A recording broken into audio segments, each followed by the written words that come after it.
आज हम horticultural crops के बारे में देखेंगे। ये आरपीएससी एफएसओ की यूनिट 6 का टॉपिक है। इसमें सबसे पहले जो हम क्रॉप पढ़ेंगे वो है मैंगो। अगर हम मैंगो के बारे में बात करें तो मैंगो की जो इसका जो साइंटिफिक नेम होता है वो होता है मैंजिफेरा इंडिका, और इसकी जो फैमिली होती है वो एनाकार्डियेसी फैमिली होती है। इसका जो ओरिजिन है वो साउथ ईस्ट एशिया का यानी इंडो बर्मा रीजन के नाम से भी आपको एग्जाम में क्वेश्चन पुट हो सकता है। अगर हम इसके क्रोमोसोम नंबर की बात करें तो इसका क्रोमोसोम नंबर होता है 40। यहाँ 2n = 4x = 40, मतलब कि कुल मिलाकर जो इसकी जो प्लॉइडी लेवल होता है वो होता है टेट्राप्लॉइडी होती है। इसमें एक इंपॉर्टेंट क्वेश्चन बनता है कि वैसे तो मैंगो टेट्राप्लॉइडी होते हैं, लेकिन इसकी एक वैरायटी होती है जो कि ऑक्टाप्लॉइडी होती है, जिसका नाम है वेलई कोलम्बन। इसकी जो प्लॉइडी होती है वो होती है ऑक्टाप्लॉइडी। अगर हम मैंगो के कल्टीवेशन की बात करें तो मैंगो के कल्टीवेशन के लिए जो एक आइडियल टेम्परेचर रेंज होती है वो होती है 24 to 27 डिग्री सेंटीग्रेड। ये इसके कल्टीवेशन की रेंज है। इसकी जो अवेलेबिलिटी होती है वो होती है मार्च से मिड अगस्त तक हमको मैंगो मार्केट में अलग अलग जगह पर अलग अलग उसमें मिलता है। फ्लावर्स की अगर हम बात करें तो मैंगो में जो भी फ्लावर्स होते हैं वो पूरे एक इन्फ्लोरेसेंस के फॉर्म में होते हैं। इन्फ्लोरेसेंस मतलब कि क्लस्टर ऑफ फ्लावर्स। इनके जो फ्लावर्स होते हैं वो एक्चुअल में बाइसेक्सुअल होते हैं, यानी कि हर्माफ्रोडाइट, मतलब कि मेल और फीमेल प्लांट्स दोनों, जो फीमेल फ्लावर्स दोनों की दोनों सेम प्लांट पर प्रेजेंट होंगे, इसे हर्माफ्रोडाइट नेचर होता है। इनका जो इन्फ्लोरेसेंस होता है वो पेनिकल होता है, और इनका जो पॉलिनेशन होता है, इनका जो इम्पोर्टेंट पॉलिनेटर है पॉलिनेशन के लिए वो है हाउस फ्लाई। इससे भी काफ़ी टाइम क्वेश्चन आता है। अगर हम बात करें मैंगो के फ्रूट की तो इसका जो फ्रूट होता है वो है तो ड्रुप होता है, यानी कि हम देखते हैं कि जब हम मैंगो खाते हैं तो उसका जो अंदर का हार्ड स्टोनी पार्ट रहता है, उसकी जिसको हम गुठली कहते हैं, तो वो स्टोन पार्ट रहता है। इसलिए जिनके भी अंदर एक हार्ड पार्ट रहेगा इनर साइड वाला, उसे हम ड्रुप या स्टोनी फ्रूट कहते हैं। इसका जो ईडिबल पार्ट होता है वो मीज़ोकार्प होता है। हम देखते हैं मैंगो का जो छिलका होता है वो उसका ईपीकार्प होता है, एक्सोकार्प भी बोल सकते हैं। उसके अलावा जो उसका जो फ्लैशी एडिबल पार्ट होता है जिसे हम पल्प कहते हैं, पल्पी पार्ट, उसे हम बोलते हैं मीज़ोकार्प, वही एडिबल होता है। और जो अंदर का पार्ट रहता है जो कि स्टोनी रहता है हार्ड पार्ट, उसे हम एंडोकार्प बोलते हैं। अगर हम बात करें जितने भी ऑरेंज कलर के या रेड कलर के जितने भी फ्रूट्स होते हैं वो सारे के सारे विटामिन ए रिच फ्रूट्स होते हैं। तो मैंगो में काफ़ी ज़्यादा क्वांटिटी में विटामिन ए प्रेजेंट होता है। लगभग इसमें इंटरनेशनल यूनिट में बात करें तो 4800 के लगभग इसमें विटामिन ई की मात्रा होती है। इसके अलावा इसमें जो फ्लेवरिंग एजेंट होता है, इसका मैंगो का एक जो डिफरेंट फ्लेवर आता है वो किसकी वजह से आता है, फ्लेवामोन्स की वजह से। तो ये भी काफ़ी बार क्वेश्चन आता है कि जो मैंगो का जो स्पेशल फ्लेवर होता है वो किसकी वजह से आता है, तो वो आता है फ्लेवामोन्स की वजह से। अगर हम इनकी प्लांटिंग की बात करें तो इन्हें कब ग्रो किया जाता है, तो इसका जो टाइम पीरियड होता है वो होता है बिटवीन जून जुलाई के बीच में। हम उसकी जो सीड्स होते हैं उन्हें सो कर देते हैं, और इनकी जो प्लांटिंग डिस्टेंस होती है वो 10 m × 10 m होती है। मतलब कि हम क्या करेंगे, जो 10 मीटर की जो डिस्टेंस होगी वो हर रो के बीच में 10 मीटर की डिस्टेंस होगी, और हर प्लांट स्पेसिफिक प्लांट के बीच में भी 10 मीटर की डिस्टेंस होती है। इस तरह की जो प्लांटिंग मेथड्स होती है, इस तरह की प्लांटिंग को हम बोलते हैं स्क्वायर प्लांटिंग। अब इन दो या तीन प्लांट जितने भी प्लांट्स होते हैं जिनके बीच में 10 मीटर का जितना गैप होता है, तो उस डिस्टेंस में क्या होता है, उस डिस्टेंस को फिल करने के लिए एक तरह की फिलर क्रॉप लगाई जाती है, जैसे कि पपाया। तो ये क्वेश्चन भी काफ़ी बार आता है कि कौन सी फिलर क्रॉप हम मैंगो कल्टीवेशन के लिए यूज़ करते हैं, तो वो होता है पपाया। इसके अलावा करोंदा भी एक फिलर क्रॉप की तरह यूज़ किया जाता है, लेकिन मैक्सिमम आपको ऑप्शंस में पपाया ही मिलेगा। अब ये क्वेश्चन आ सकते हैं कि मैंगो की कौन कौन सी वेराइटीज़ है और बेसिक वो कौन से स्टेट से बिलोंग करती है। सबसे पहला आता है, सबसे जो एक एक्सपोर्ट वैरायटी बोलते हैं जैसे, वो है अल्फांजो। अल्फांजो है वो महाराष्ट्र की वैरायटी है। तोतापरी कर्नाटका की वैरायटी है। एक बैंगन पल्लई, ये है साउथ की स्पेसिफिक वैरायटी, जैसे आंध्र प्रदेश से है।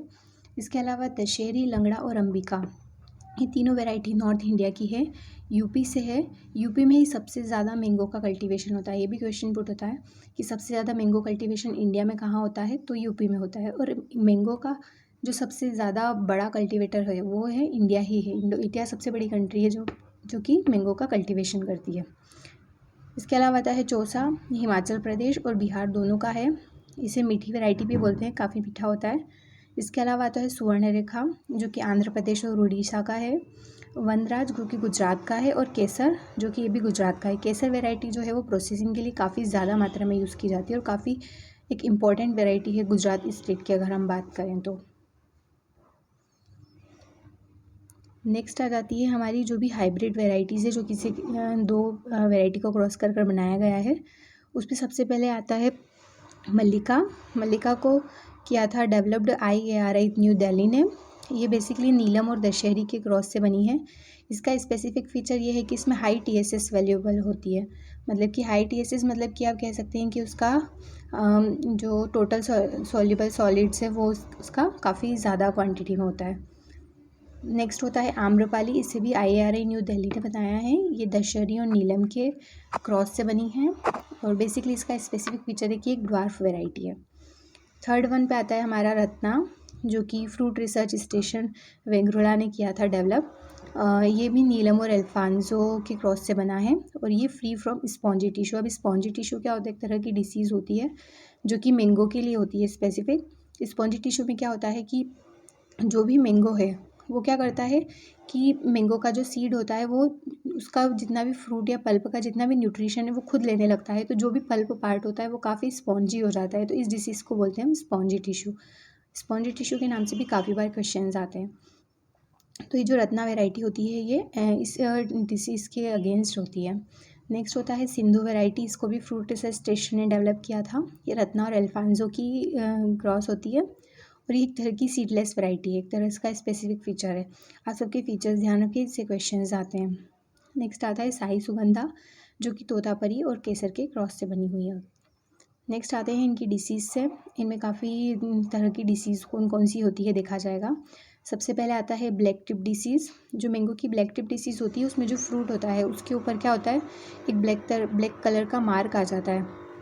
उस ब्लैक कलर की मार्क की वजह से धीरे धीरे पूरा जो फ्रूट होता है वो सड़ जाता है, तो वो कंज्यूमेबल नहीं रहता, उसे हम कंज्यूम नहीं कर पाएंगे। तो एक तरह से काफ़ी ज़्यादा आप कह सकते हैं कि मैंगो की फसल को नुकसान पहुंचाता है।